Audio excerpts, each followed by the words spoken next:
চলছে প্রাণের বইমেলা অমর একুশে বইমেলা। প্রতি বছরের মতো আমরাও হাজির হয়ে গেছি বইমেলার খবর জানাতে। আজ মেলার তৃতীয় দিন।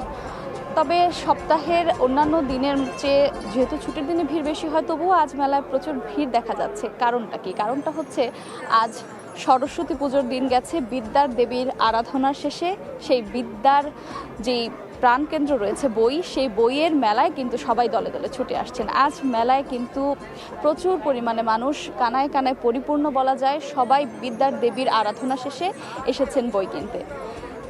বই তো সবাই কিনবেনই, এবং বই কেনার খবরও আমরা জানাবো। বই কেনার খবর জানানোর জন্য প্রতিদিন আমরা হাজির হচ্ছি। সেই সাথে সাথে কিন্তু এবারের বইমেলায় আমরা প্রতিদিন কোনো না কোনো কবিকে নিয়ে কথা বলবো। আজ আমরা কথা বলবো বিদ্রোহী কবি কাজী নজরুল ইসলামকে নিয়ে। আর আমরা সেই হিসেবেই আজ আমরা বিষয় নির্ধারণ করেছি নতুন আলোয় নজরুল। নজরুলকে নিয়ে আসলে বলার তো তেমন কিছু নেই, কারণ সবাই সবটা জানেন। যত কাল ধরে, যত যুগ ধরে বাঙালি জাতি যত বিদ্রোহের সাথে যুক্ত হয়েছেন, যতবার বাঙালি মাথা উঁচু করে দাঁড়াবার চেষ্টা করেছেন, নজরুলের কবিতাই তো তাদের সঙ্গ দিয়েছে। নজরুলের প্রতিটা লেখনী, নজরুলের প্রতিটা গল্প, প্রতিটি শব্দমালাই তো সাহস খুঁজে নিয়েছে বাঙালি। সেই ভাষা আন্দোলন, তারপর মুক্তিযুদ্ধ, তারপর জুলাই বিপ্লব, সব কিছুতেই যেন নজরুল আমাদের অনুপ্রেরণা দিয়েছেন তার লেখনের মাধ্যমে। তিনি লিখে গেছেন মাথা নত না করার শক্তির কথা। তিনি লিখে গেছেন কিভাবে মাথা উঁচু করে দাঁড়াতে হয়, কিভাবে অন্যায়ের বিরুদ্ধে কথা বলতে হয়। তিনি কলম ধরেছিলেন অন্যায়ের বিরুদ্ধে কথা বলার জন্য। তার সেই লিখে যাওয়া নানা কবিতা, তার সেই লিখে যাওয়া নানা ছন্দ আজও বাঙালির মনের মধ্যে কিন্তু আগুন ধরিয়ে দেয়। যতখানি আমরা নিপীড়িত হয়েছি, যতবার বাঙালি নিপীড়নের শিকার হয়েছে, নির্যাতিত হয়েছে, ততবারই কিন্তু নজরুলের প্রতিটি লেখা, প্রতিটি কবিতা, প্রতিটি গল্প বাঙালিকে সাহস জুগিয়েছে। নজরুল শিখিয়ে গেছেন মাথা নত না করতে। নজরুল শিখিয়ে গেছেন যাতে নিজের অধিকার আদায়ে, নিজের জাতিগত অধিকার আদায়ে যাতে আমরা বারবার বিদ্রোহ করতে পারি। নজরুলের কথা নিয়ে বলতে গেলে বলতেই হয় যে এইবারের যে জুলাই আন্দোলনেও কিন্তু আমরা দেখেছি যে প্রতিটি তার কবিতা, তার ছন্দগুলো কিভাবে আমাদের সাহস জুগিয়েছে, কিভাবে প্রতিটি আন্দোলনেও কিন্তু নজরুলের ছাপ রয়ে গেছে। নজরুলের বিদ্রোহী নানা কবিতার কথা বলতে যাই, নজরুলের প্রতিটি গল্প, প্রতিটি কথা কিন্তু সেভাবেই আমাদেরকে সাহস দিয়েছে। বইমেলাও কিন্তু তার প্রতি শ্রদ্ধা জানানো হয়। প্রতি বছরই কিন্তু তার বিভিন্ন নতুন করেও বই আবার ছাপা হয়, এবং তার যে লেখা, তার যে ছন্দ, সেগুলোকে জাগিয়ে রাখতে, সেগুলোর মানুষের মনের মধ্যে লিখনীগুলো গেঁথে দিতে কিন্তু প্রতি বছর তার নতুন নতুন ছন্দগুলো, যেগুলো তিনি লিখে দিয়ে গেছেন, সেগুলি আবার নতুন করে প্রকাশিত হচ্ছে। নতুন করেও মানুষ কিনছেন। নতুন প্রজন্মের কাছে নজরুল বারবার এভাবেই কিন্তু ফিরে ফিরে আসছেন। নজরুলকে নিয়ে আরও যদি বলি, নজরুল নিজে কিন্তু বিদ্রোহের সঙ্গে যুক্ত ছিলেন। তিনি কিন্তু বারবার মাথা উঁচু করে দাঁড়ানোর কথা বলে গিয়েছিলেন। তিনি ইংরেজদের সাথে কিন্তু লড়াই করে গেছেন তার ভাষার কারণে। তিনি বারবার এই বিষয়গুলো নিয়ে লিখে গেছেন। আর মেলার তো প্রতি বছর তার নতুন করে বই আসছে। তিনি সেই বইয়ের মাধ্যমে আমাদের নতুন প্রজন্মের কাছে চিরদিন কিন্তু অমর হয়ে থাকবেন। তো মেলায় আজ আমরা বিষয় নির্ধারণ করেছিলাম নতুন আলোয় নজরুল। নতুন আলোয় কিভাবে নজরুল আসবেন? নতুন আলোয় তো নজরুল আসবেন, কারণ নজরুলের লেখা কিন্তু কখনো পুরনো হয়নি। নজরুল লিখে গেছেন মাথার উঁচু করে দাঁড়ানোর কথা। নজরুল বলে গেছেন বলো বীর, বলো উন্নত মনশীর। বীরের বেশে বারবার ফিরে এসে কিভাবে মাথা উঁচু করে বাঙালি দাঁড়াবে, সেই কথাই তো নজরুল লিখে গেছেন। তো যেটি বলছিলাম, মেলায় কিন্তু আজও প্রচুর ভিড় রয়েছে। মেলায় আজকেও প্রচুর মানুষ এসেছেন। বিদ্যার দেবীর আরাধনার পরে কিন্তু এখানে প্রচুর মানুষের সাথে সাথে বইয়ের বিক্রিও বেড়েছে। আমি কথা বলেছিলাম কিছু প্যাভিলিয়নে এবং স্টলে যে মেলা মাত্র শুরু হয়েছে, সেই দিক থেকে কি বিক্রি কীরকম হচ্ছে, বাড়ছে কিনা বা সব কিছু সম্পর্কে যখন জানছিলাম, তখন তারা বলছিল এবারের মেলায় কিন্তু প্রতিটা জিনিসই একদম নতুনত্ব ধরে রেখেছে। আগের বছরগুলোর চেয়ে এবারের মেলা আরও রঙিন হয়ে উঠেছে, আরও উজ্জীবিত হয়ে উঠেছে। প্রতিটি স্টলেই কিন্তু মানুষের ভিড় দেখা যাচ্ছে। সব ধরনের বই কিন্তু কিনছেন মানুষ। সব ধরনের লেখকদের বইয়ের চাহিদা রয়েছে। নতুন লেখকরা যেমন আসছেন, নতুন লেখকদের লেখার যেমন চাহিদা রয়েছে, তেমনি কিন্তু আমাদের যত কালজয়ী কবিরা রয়েছেন, যেমনটি আমি নজরুলের কথা বলছিলাম, তেমনি কালজয়ী লেখকদেরও কিন্তু বইগুলো এখনও পর্যন্ত ঠিক সমানভাবেই জনপ্রিয়তা ধরে রেখেছে। নজরুলের লেখা বিভিন্ন বিদ্রোহী কবিতা, বিদ্রোহী গল্প যেগুলো রয়েছে, যত উপন্যাস তার রয়েছে, সেগুলোর কিন্তু সমানভাবে চাহিদা রয়েছে। নজরুল প্রতিটি বইমেলাতেই কিন্তু এভাবে ফিরে ফিরে আসেন এবং আমাদের তরুণ প্রজন্মের কাছে এভাবেই আমাদের মনের মধ্যে জায়গা করে নেন। নজরুলের কথা বলতে বলতে আমরা জানছিলাম যে তার বিদ্রোহী কবিতাগুলো কিভাবে আমাদের মনের মধ্যে সাহস জুগিয়েছে। প্রতিবার প্রতি আন্দোলনেও কিন্তু তিনি এভাবেই আমাদেরকে সাহস জুগিয়ে গেছেন। তিনি আছেন, তিনি থাকবেন, তিনি অমর হয়ে থাকবেন সব সময়, কারণ তার লেখার মাধ্যমে তিনি সবার মনে সেভাবেই কিন্তু একটি সাহস দিয়েছেন, মাথা নত না করার শক্তি দিয়েছেন। নজরুলকে নিয়ে আরও কথা হবে, বইমেলা সম্পর্কে আরও অনেক কিছু জানানো হবে, বইমেলায় ভিড়ের সম্পর্কে জানানো হবে, কেমন বই বেচা বিক্রি হচ্ছে, মেলার আবহ সম্পর্কে জানানো হবে। সে বিষয়ে নিয়ে ফিরবো আরও কিছুক্ষণ পর। এ বিষয়ে চলে যা আবার এই মুহূর্তে আমি চলে যেতে চাই আমার আরেক সহকর্মীর কাছে। তিনিও কিন্তু এখন বইমেলাতেই উপস্থিত আছেন। জান্নাতুল দোনার কাছে যাচ্ছি এখন। আজ সৃষ্টি সুখের উল্লাসে মোর মুখ হাসে, মোর চোখ হাসে, মোর টকবগিয়ে খুন হাসে। আজ সৃষ্টি সুখের উল্লাসে। মাত্র 23 বছরের লেখক জীবনে তিনি বাংলা সাহিত্যকে যে প্রাচুর্যতা তিনি দিয়েছেন তার তুলনা কোথায়? বাংলা সাহিত্যের সবগুলো শাখায় ছিল তার সমানভাবে পদচারণা। সব্যসাচীর মতো চলেছে তার কলম। তিনি আর কেউ নয়, কাজী নজরুল ইসলামকে নিয়ে আমরা কথা বলছিলাম। তিনি কাজী নজরুল ইসলাম। বাঙালির অস্তিত্বের, যখনই বাঙালি কোনো অস্তিত্বের সংকটে পড়েছে তখনই একদম মনে প্রাণে যাকে মনে করেছে তিনি কাজী নজরুল ইসলাম। তার গান, কবিতা মিশে আছে বাঙালির বিপ্লবে, বাঙালির দ্রোহে। তিনি দ্রোহের কবি, একাধারে তিনি প্রেমের কবি। জীবনে অনেক চড়াই উতরাই ছিল, ছেলেবেলা থেকে তাকে কাটাতে হয়েছে বিভিন্নভাবে, কিন্তু তার ভেতরে যেই অলৌকিক সাহিত্যের রসদ ছিল সেটা কিন্তু তিনি প্রকাশ করেছেন একদম ছেলেবেলা থেকে। ছেলেবেলায় তিনি লিখেছেন, কলম ধরেছেন হাতে, তখন থেকেই বাংলা সাহিত্যকে করেছেন সমৃদ্ধ। 10 বছর বয়স থেকে তিনি তার লেখনী শুরু করেছেন। এরপরে নানা চড়াই উতরাই থাকলেও লেটো দলের তিনি যোগ দিয়েছেন। লেটো দল থেকেই তার সাহিত্য চর্চা শুরু হয় এবং এরপর বাংলা এবং সংস্কৃত ভাষা তিনি আয়ত্ত করতে থাকেন। এরপর থেকেই কিন্তু তার পথ চলা যেই ধারাবাহিকতা সাহিত্যের বিভিন্ন সেক্টরে, সেটা কিন্তু তার অব্যাহত ছিল। যদি বলি যে বাংলাদেশের 1960-এর কথা এবং 1990-এর দশকের কথা, এবং তারপরে যদি আসি যে 2024-এর অভ্যুত্থানের কথা, কাজী নজরুল ইসলামকে কিন্তু আমরা মনে করেছি, মনে প্রাণে ধারণ করেছি। তাকে নিয়ে আমরা আরও কথা বলবো, আমার সহকর্মীও কথা বলেছেন, কিন্তু এই মুহূর্তে আমার সঙ্গে একজন অতিথি রয়েছেন। আমার সঙ্গে রয়েছেন কবি পিয়াস মজিদ, তার সঙ্গে আমরা কথা বলবো। পিয়াস মজিদ, আপনাকে স্বাগত জানাচ্ছি আমাদের প্রাণের বইমেলায়। আচ্ছা, আমরা নজরুল নিয়ে কথা বলছিলাম, নতুন আলোয় নজরুল। নজরুল তো সবসময় আমাদের মনে প্রাণে মিশে আছে। নজরুল প্রেমের কবি, নজরুল দ্রোহের কবি। এই সময়ে এসে আপনার কি মনে হচ্ছে, আসলে নজরুল কতটা প্রাসঙ্গিক আপনি মনে করছেন? নজরুল তো আসলে সবসময়ই প্রাসঙ্গিক। আপনি যেমনটি বলছিলেন যে নজরুল সবসময়ই আমাদের 60-এর দশকে ব্রিটিশ বিরোধী আন্দোলনে, স্বাধীনতা যুদ্ধে এবং 90-এর গণতান্ত্রিক আন্দোলন থেকে শুরু করে সাম্প্রতিক যত আন্দোলন সংগ্রাম আছে সব জায়গায় কিন্তু নজরুল প্রাসঙ্গিক।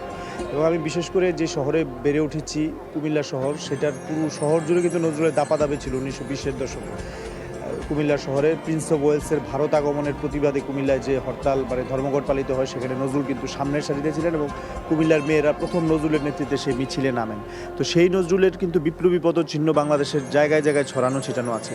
নজরুল চুরুলিয়ায় জন্মেছেন বটে, কিন্তু এই বাংলার ঢাকা শহর থেকে শুরু করে ঢাকা, কুমিল্লা, চট্টগ্রাম, চুয়াডাঙ্গা, ময়মনসিংহ সব জায়গায় কিন্তু নজরুলের পদচারণ। এবং যেখানে আমরা কথা বলছি সেই বইমেলার কাছে বর্ধমান ভবনেই কিন্তু নজরুল অবস্থান করতেন। এবং এখান থেকে ঢাকায় যে তরুণরা নতুন সাহিত্যের আন্দোলন করতো, আপনি যে আন্দোলন বা অভ্যুত্থানের কথা বলছেন সেটা তো চিন্তাগত অভ্যুত্থান এবং আন্দোলনও এটার সাথে জড়িত।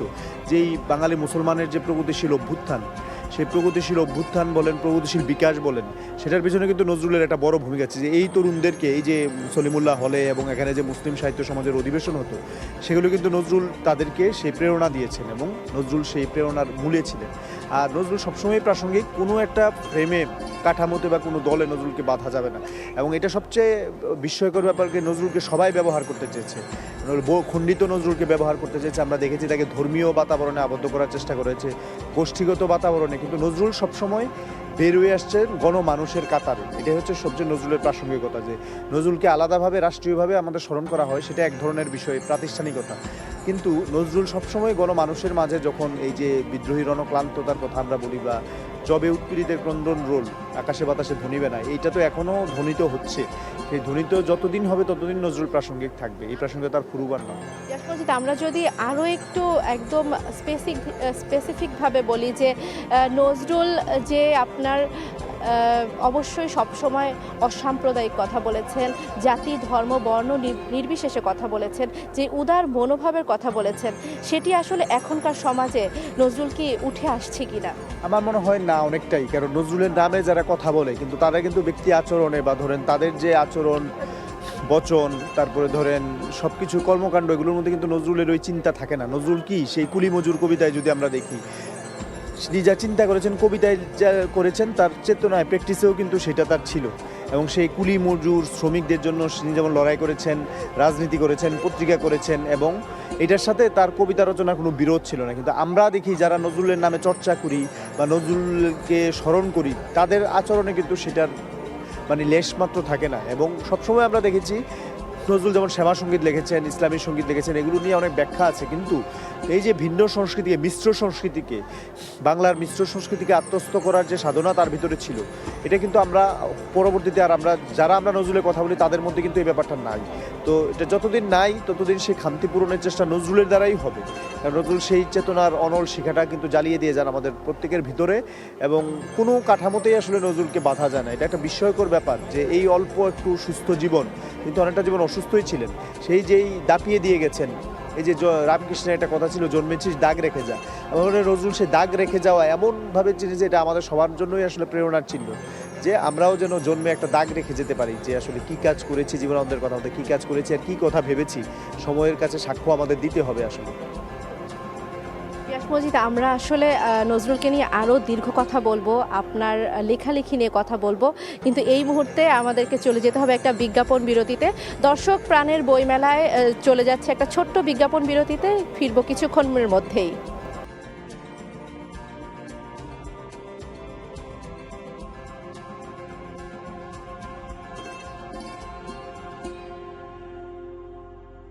স্বাগত প্রাণের বইমেলায়। আমরা কথা বলছিলাম নতুন আলোয় নজরুলকে নিয়ে, এবং আমাদের সঙ্গে আছে কবি পিয়াস মজিদ। পিয়াস মজিদ, আমরা কথা বলছিলাম নজরুলকে নিয়ে। আমরা একটু জানতে চাই, আপনি তো নজরুলকে নিয়ে দীর্ঘ গবেষণা আপনার রয়েছে, আমরা জানতে চাই যে নজরুলের গদ্য নিয়ে আপনি কি বলবেন, প্রবন্ধে নজরুল?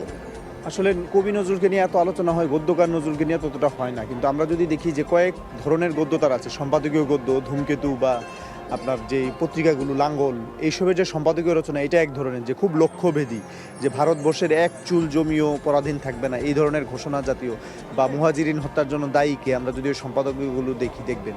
আবার যে আছে প্রবন্ধ, বর্তমান বিশ্ব সাহিত্য নিয়ে এরকম যারা মনে করে যে নজরুল একটা স্বভাব বাউলের মতো অত পড়াশোনা করে নাই, কিন্তু বর্তমান বিশ্ব সাহিত্য পড়লে কিন্তু বুঝবো যে কী পরিমাণ পড়াশোনা তার বা অধিকার তার বিশ্ব সাহিত্য নিয়ে আছে।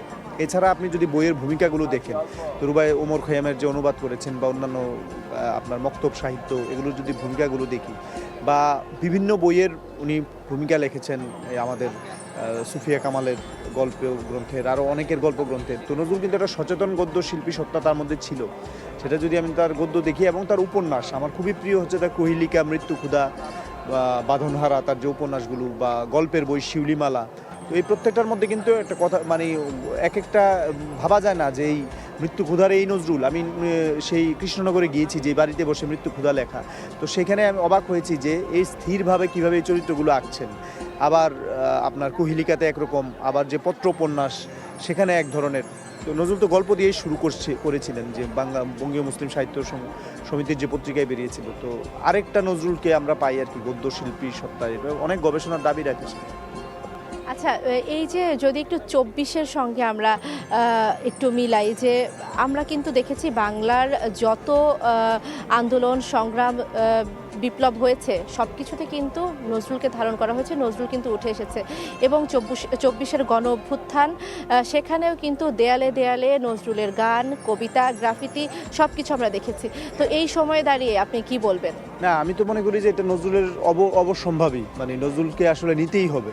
এটা হচ্ছে গিয়ে এত অনিবার্য। আপনি যে প্রাসঙ্গিকতার কথা প্রথম বলেছেন, যে সবসময়ই যে নজরুলের কবিতা বলেন, গান বলেন, সেগুলোর মধ্যে যে ব্যাপারটা ছিল যে ওইটা আবেদনটা গণমানুষের, এবং গণমানুষকে নিয়ে যখন আন্দোলন হচ্ছে, দাবি দাওয়া উত্থাপিত হচ্ছে, অটোমেটিক্যালি কিন্তু নজরুলের কথা সেখানে মিলে যাচ্ছে এবং আলাদা কোনো বেগ পেতে হচ্ছে না। আমরা দেখেছি যে মুক্তিযুদ্ধের সময় যে তার বিদ্রোহীর যে নৃত্যনাট্য, সেগুলো কিভাবে প্রেরণা যোগাচ্ছে, বা এখনও আমাদের আন্দোলন অভ্যুত্থানের সময় আপনি দেয়ালে দেয়ালে যেভাবে আপনি যে বললেন, প্রত্যেকটা জায়গায় কিন্তু এমন এমন পংক্তি আমরা দেখেছি যে খুব সহজ পংক্তি না, কিন্তু মানুষ এটা পিক করেছে যে নজরুলের লেখায় গোলামের বিরুদ্ধে, যে নজরুল যে বলছেন গোলামের চেয়ে শহীদের দরজা অনেক ঊর্ধ্বে যেন, চাপরাশির ওই তকমার চেয়ে তলোয়ার বড় মেনো।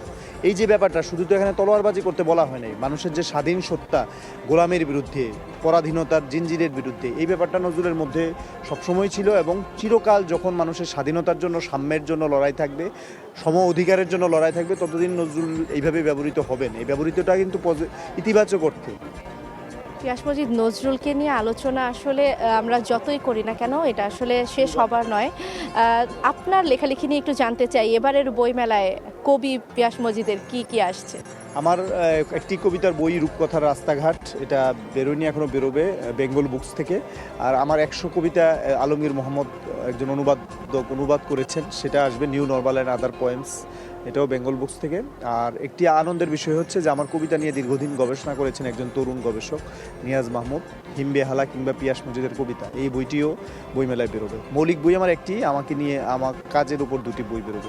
আপনি তো প্রবন্ধ লিখেছেন, আপনি নাটকে লিখেছেন, কিন্তু একটু জানতে চাই যে আসলে কবিতা লেখার প্রতি আপনার যে আগ্রহ, কবিতার এই রসদ কোথায় পান? সেটা আসলে আমার পরিপার্শ্বের মধ্য থেকে। নজরুলের কথা বলছিল, নজরুল যেমন পেতেন, আমি আসলে ধরাবাধা আমার পড়ার ঘর বা লেখার টেবিলে কখনোই করা না। লোকাল বাসে যেতে যেতে লেখা, মুঠোফোনে লেখা, অথবা অফিসে কাজ করতে করতে। তো এর মধ্যে আমি মনে করি যে পুরো জীবনের সব কিছুই কোনো না কোনোভাবে কবিতাময় করে দেখা যায়, যদি আপনার সেই সন্ধানী চোখ বা অনুভব গ্রাহ্যটা হৃদয় থাকে। তো এর মধ্য থেকেই, এবং এই যে অপার পৃথিবী এবং বিস্ময়কর পৃথিবী, সেটার মধ্য থেকেই রসদ পাওয়া, আলাদা করে কোথাও না। অনেক ধন্যবাদ পিয়াস মজিদ আমাদেরকে সময় দেওয়ার জন্য। প্রাণের বইমেলায় নিশ্চয়ই আপনার সঙ্গে আবারও আমাদের কথা হবে। প্রাণের বইমেলায় আমরা কিন্তু আজকে বইমেলার 3য় দিন, আজকেও প্রকাশিত হয়েছে অনেক অনেক বইয়ের খবর তো আমরা জানছিলাম, সেই সঙ্গে আমরা কথা বলছিলাম নজরুল প্রসঙ্গে। নতুন আলোয় নজরুল মেলার অন্য প্রান্ত থেকে শুরু থেকেই আমার সহকর্মী আফরোজা মৌটুসী জানাচ্ছিলেন আপনাদেরকে মেলার আদ্যপ্রান্ত এবং নতুন আলোয় নজরুল নিয়ে সে আলোচনা করছিলেন। এই মুহূর্তে তিনি যুক্ত হয়েছেন আমার সঙ্গে। মিতুকে আমি আবারও একই ফ্রেমে স্বাগত জানাচ্ছি। দোলনা, আমি দেখছিলাম আপনি একজন লেখকের সাথে কথা বলছিলেন, তো নজরুলকে নিয়ে আমিও কথা বলছিলাম, আপনিও তার সাথে প্রাসঙ্গিক আমাদের বিষয় নির্ধারিত হয়েছে আজকে নজরুল। তো আমি আপনার কাছে আসলে জানতে চাই, নজরুল আপনাকে কতটা প্রভাবিত করে? নজরুল আসলে আমাকে না, শুধু আমার মনে হয় প্রতিটা মানুষকেই নজরুল প্রভাবিত করে, কারণ হচ্ছে নজরুল কিন্তু মিলে আছে আমাদের সবার সঙ্গে। নজরুল প্রেমের কবি, নজরুল দ্রোহের কবি, নজরুল কিন্তু বিপ্লবের কবি। আমরা সর্বোপরি আমি যে বিষয়টিকে আমার যে কারণে খুব পছন্দের কবি কাজী নজরুল ইসলাম, সেটা হচ্ছে বিদ্রোহের কবি হিসেবে আমি তাকে সবচাইতে বেশি পছন্দ করি। কারণ যুগে যুগে বাঙালি যতবার নিপীড়িত হয়েছে, বাঙালির উপরে যতবার নির্যাতনের থাবা এসে পড়েছে, ততবার কিন্তু নজরুলের শব্দচয়নগুলো, তার লেখা যে কবিতাগুলো আমাদের কিন্তু সাহস জুগিয়েছে। এই যে সাহস নিয়ে আমরা এখন এগিয়ে যাচ্ছি। আরও একটি বিষয় দেখবেন দোলনা, প্রতি বছর বইমেলায় কিন্তু অনেক নতুন লেখকের আবির্ভাব হয়। আমরা নতুন নতুন লেখকদের সাথে কথা বলি, তাদের লেখার যে শক্তি, তাদের অনুপ্রেরণার কথা জানি, সেখানেও কিন্তু নজরুল অনেকটা প্রভাব বিস্তার করে। আমরা কিন্তু ক্লাসিক যেসব লেখক রয়েছে তাদের কথা কিন্তু কখনোই ভুলি না। নতুন অবশ্যই লেখকদের তো আমরা সাধুবাদ জানাই, সেই সঙ্গে রবীন্দ্রনাথ বলুন, নজরুল বলুন, তাদের যে আলাদা একটা আবেদন, সেটা কিন্তু কখনোই ফুরোবার নয়, কখনোই হবার নয়। এবং প্রতি বছর যখন শেষের দিকে এসে আমরা কত বই বিক্রি হলো সেই তথ্যগুলো সংগ্রহ করি, তখন কিন্তু আমরা দেখতে পাই এত বছর পরে এসেও নজরুলের বই বিক্রির সংখ্যা কিন্তু অনেক বেশি।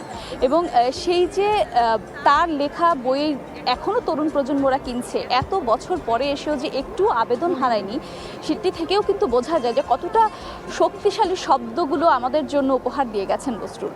আমরা যদি তার জীবনী থেকে একটু কথা বলি, তিনি কিন্তু জন্ম হয়েছিল 1899 সালে এবং তারপরে 6 বছর বয়সেই কিন্তু তিনি কাজে চলে যান এবং 9 বছর বয়সে তিনি যখন বাবাকে হারান, তারপর থেকে কিন্তু তার সংগ্রামের জীবন। এর মধ্যে তিনি কিন্তু মক্তবে পড়িয়েছেন, মুয়াজ্জিন হিসেবে কাজ করেছেন এবং এক পর্যায়ে কিন্তু লেটো দলেও অংশগ্রহণ করেছেন এবং লেটো দলে গাইতে গাইতেও কিন্তু একসময় তিনি সংস্কৃতি চর্চার সঙ্গে নিজেকে যুক্ত করেছেন।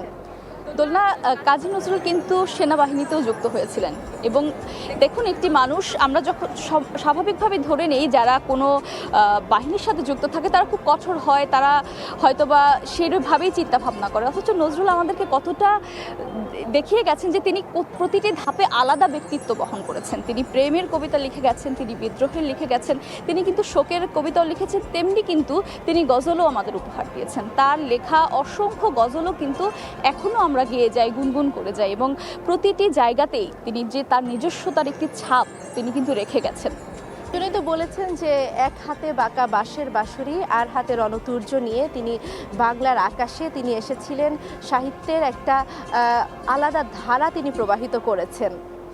সেই ধারা এখনো প্রবাহিত হচ্ছে, আজও প্রবাহিত হচ্ছে। সেই বাঙালি যতদিন তাকে স্মরণে রাখবে, বাঙালি যতদিন থাকবে ততদিনই কিন্তু সেই নজরুলের যে ধারা, সেই ধারা কিন্তু অব্যাহত থাকবে, প্রবাহিত হতে থাকবে। তার শব্দচয়নগুলো, তার লেখা প্রতিটি কলমের কালির যে শব্দ, যে শক্তি, সেই শক্তি কিন্তু আজও বাঙালি নিজেদের মননে মগজে বয়ে নিয়ে যাচ্ছে। কিন্তু আবারও আমরা যদি এবারের কথা বলি, 24-এর গণ অভ্যুত্থানের কথা বলি, যে দীর্ঘ 15 বছরের যে একটা অন্যায় অবিচার, সেটাকে কিন্তু সে তার বাণীতে একদম কি বলবো, নিজেকে তার অনুভবে, তার আবেদনে তরুণ প্রজন্মকে, তরুণরা ভাসিয়ে কিন্তু তরুণরা সেই তার লেখায় উজ্জীবিত হয়েই কিন্তু হয়েছেন।